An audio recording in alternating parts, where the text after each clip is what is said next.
The Grand Théâtre Lumière held 400 seats, and everyone was filled. Brigitte Bardot sat third from the left, at a table on stage, a microphone positioned 6 inches from the edge where her hands rested. The afternoon session of the Cannes Film Festival Symposium on Cinema and Cultural Identity had been running for 90 minutes. Stage lights created a barrier between the panelists and the audience, making it impossible to see individual faces beyond the first 3 rows. The moderator, a film studies professor from the Sorbonne, shuffled papers at the center position. To Bardot's right sat a Polish director and a Brazilian screenwriter, both taking notes as the Italian critic in the end. Chair spoke about neorealism's influence on contemporary narrative structure. The critic's voice filled the theater through the sound system. His hands moved in practiced gestures as he referenced Rossellini, De Sica, and Visconti. He had been speaking for 11 minutes without pause. Bardot wore a simple navy dress with no jewelry. Her hair was pulled back, and she had declined the heavy stage makeup offered by the festival's team. A glass of water sat untouched beside her microphone. The notepad in front of her was blank, except for the panel's printed agenda. She had not written anything during the first 90 minutes. Had anyone noticed she hadn't spoken yet? Did they expect her to speak at all? Would the moderator even offer her the microphone, or was her presence here meant to be decorative? If you believe substance and image can't coexist in the same person, this story will challenge that assumption. Hit subscribe. The invitation to join the Cannes Symposium panel had arrived 3 months earlier. It came on official festival letterhead, delivered to her Paris address by courier.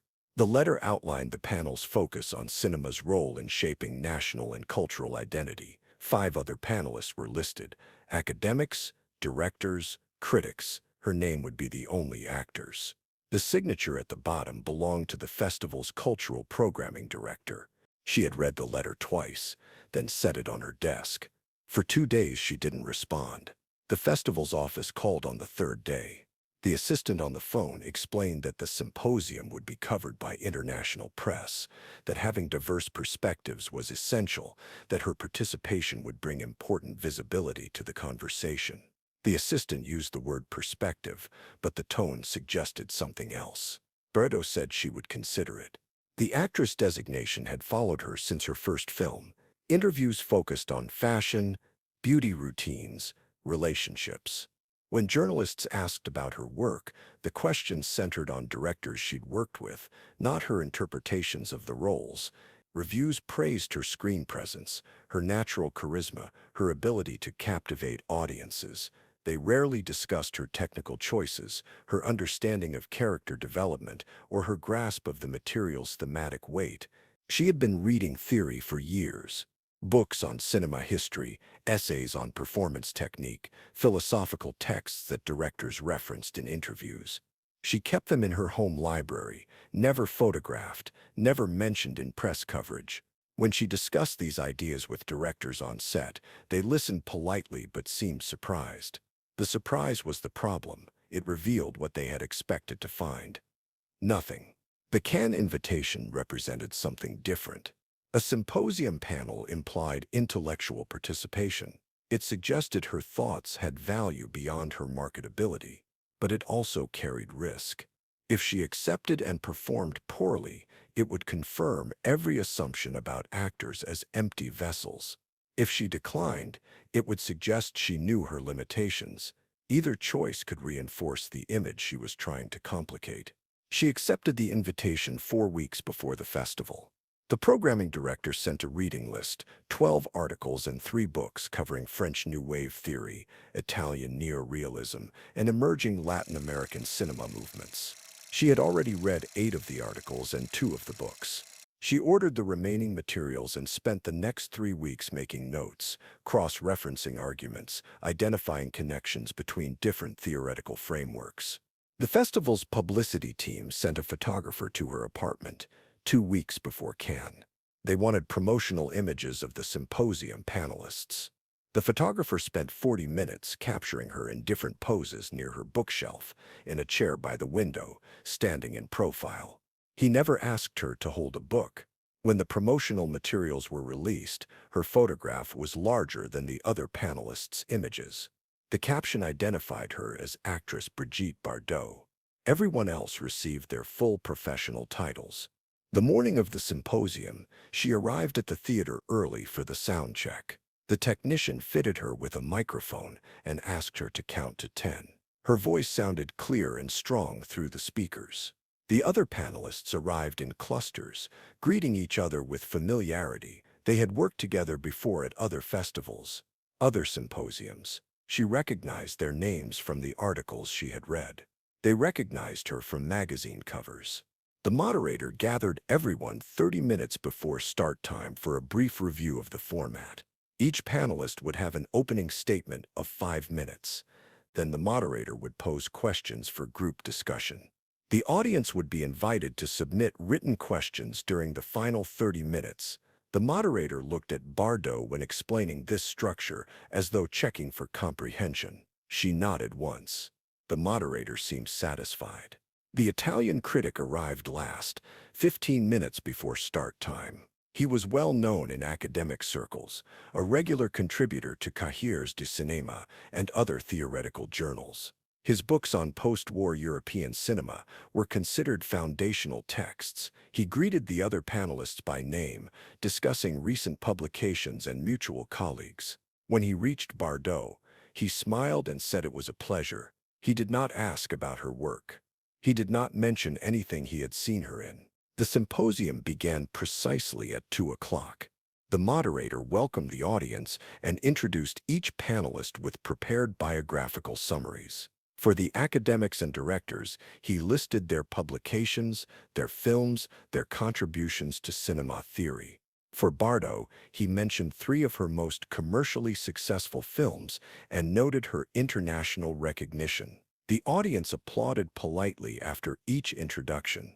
The applause after her introduction lasted 3 seconds longer than the others. The Polish director gave his opening statement first. He spoke about the relationship between national trauma and cinematic language. His statement referenced specific films, specific techniques, specific theoretical frameworks. The audience listened in complete silence. When he finished, several people in the front rows nodded. The Brazilian screenwriter went second. She discussed how cinema could preserve cultural memory in the face of political oppression. Her examples came from films that had faced censorship, from directors who had been exiled. Her voice remained steady throughout. The audience leaned forward. The Italian critic delivered his opening statement third. He built an argument about cinema's responsibility to challenge bourgeois complacency, referencing Marx, Gramsci, and Benjamin. His statement ran 7 minutes, 2 minutes over the allotted time. The moderator did not interrupt. When the critic finished, someone in the audience said "Brava" quietly. The moderator thanked the 3 speakers and turned to Bardot. The microphone in front of her was live. The theater was absolutely silent. He gestured toward her with an open palm, indicating it was her turn. She looked at the blank notepad in front of her. Then at the microphone, 5 seconds passed. The moderator's expression shifted to something that looked like concern. He began to open his mouth to move on. The room went quiet in a way it hadn't been before. Bardot's hands remained folded on the table. Her breathing was even and controlled. The stage lights were hot, but she didn't reach for the water glass. In the front row, a journalist's pen hovered over a notebook, waiting. The other panelists had shifted slightly in their chairs, some looking at her, some looking at the moderator. All eyes turned when she didn't begin to speak. The Brazilian screenwriter glanced at the moderator. The Polish director looked down at his notes. The Italian critic leaned back in his chair with his arms crossed, his expression patient but remote. 10 seconds had passed since the moderator's gesture. The silence had weight now. Presence. A few people in the audience shifted in their seats. The moderator leaned toward his microphone. "Perhaps we can return to Mademoiselle Bardot after the discussion begins," he said.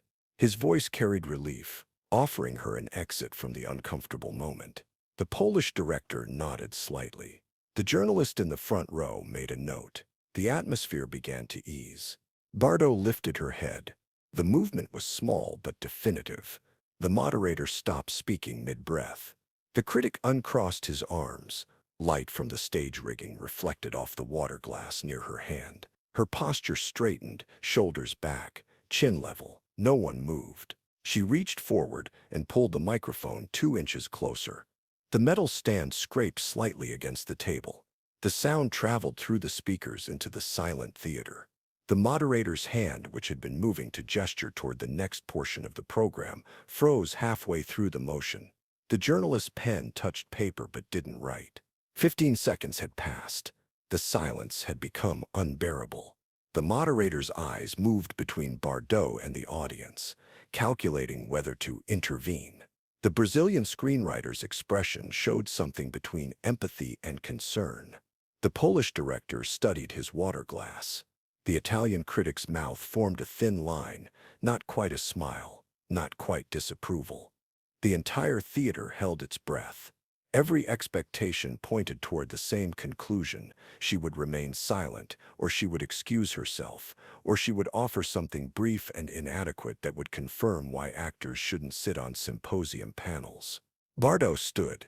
She pushed her chair back slowly, the legs making no sound on the carpeted stage. She took one step forward, moving away from the table toward the front edge of the stage where the lights were brightest. Her hands hung loosely at her sides. She wasn't holding notes. She wasn't holding anything. She stopped 3 feet from the table. The movement placed her closer to the audience, separated from the other panelists. The moderator half stood from his chair, uncertain. She turned slightly so she could address both the panel and the audience. Her voice when she spoke was clear and carried no hesitation. "I was invited to this panel as an actress," she said. The microphone at the table picked up her voice even from this distance. "I accepted because I believe actors understand cinema differently than theorists, not lesser but differently. We inhabit the space between the script and the screen. We make choices that aren't written in any critical text." She paused. The pause was deliberate, controlled. The critic mentioned neorealism's focus on authentic human behavior, but who creates that authenticity? The camera doesn't. The director provides the framework. The actor delivers the truth. The moderator lowered himself back into his chair. The Italian critic's expression had changed from patient tolerance to focused attention. Bardot continued without notes, without hesitation, building her argument with references to specific films, specific performances, specific philosophical debates that had dominated French film journals for the past 5 years. She spoke for 4 minutes. She quoted Bazin. She referenced the Kuleshov effect. She challenged the idea that cinema theory and cinema practice existed in separate spheres. When she finished, she didn't sit down immediately. She stood in that forward position for 2 seconds, looking at the audience. Then she walked back to her chair, pulled the microphone back to its original position, and settled into her seat. Her hands returned to their folded position on the table. The blank notepad remained blank. The theater erupted in applause. It wasn't polite symposium applause. It was genuine, sustained, building. The journalist in the front row was writing rapidly. The Brazilian screenwriter smiled openly. The Polish director nodded with what looked like respect. The Italian critic's arms were no longer crossed. He leaned forward toward his microphone. The moderator tried to regain control of the panel, but the dynamic had shifted. When he opened the floor for discussion, 3 questions came immediately, all directed at Bardot. She answered each one with the same clarity she had shown in her statement. The other panelists began responding to her points rather than ignoring them. The conversation became a genuine exchange instead of a series of isolated academic performances. During the audience question period, someone asked the Italian critic to respond to Bardot's challenge about the separation between theory and practice. The critic paused before answering. When he spoke, he acknowledged that perhaps the academic community had undervalued the actor's intellectual contribution to cinema. He said perhaps, but his tone suggested certainty. The audience noticed. The shift was recorded in the press coverage that appeared the following day. The symposium ended at 6 o'clock. The panelists left through a side exit where a small group of festival attendees waited. Several approached Bardot to continue the discussion. A film professor from Rome asked where she had studied theory. She told him she studied alone, from books. He seemed surprised. The surprise itself was telling. The lesson wasn't about proving capability to skeptics. It was about refusing to accept the limitations others projected. Bardot had been invited to that panel as an image, as a symbol of cinema's commercial appeal. She arrived as a thinker who understood that image and substance weren't opposing forces. The critic had called her only an image in a review published 6 months earlier. She never mentioned the review on that stage. She simply demonstrated what he had failed to see. The moment she stood and stepped forward without notes, she made a choice that redefined the terms of the conversation. She didn't ask permission to be taken seriously. She didn't apologize for her career or her appearance. She spoke with authority because she had done the work. The work was invisible to those who refused to look for it, but that didn't make it less real. Share this story with someone who has been told they don't belong in a conversation that needs their voice. The strongest response to doubt isn't defensive explanation. It's demonstrated competence. Bardot walked onto that stage carrying nothing but preparation and walked off having changed what people believed was possible. Remember what Brigitte Bardot taught us about intellectual respect. It isn't granted by institutions or credentials or the approval of established authorities. It's earned by doing the work, knowing the material, and speaking with clarity when everyone expects silence. The room was full of experts, but she was the one who understood that cinema lives in the space between theory and practice. That understanding couldn't be dismissed once it was spoken aloud.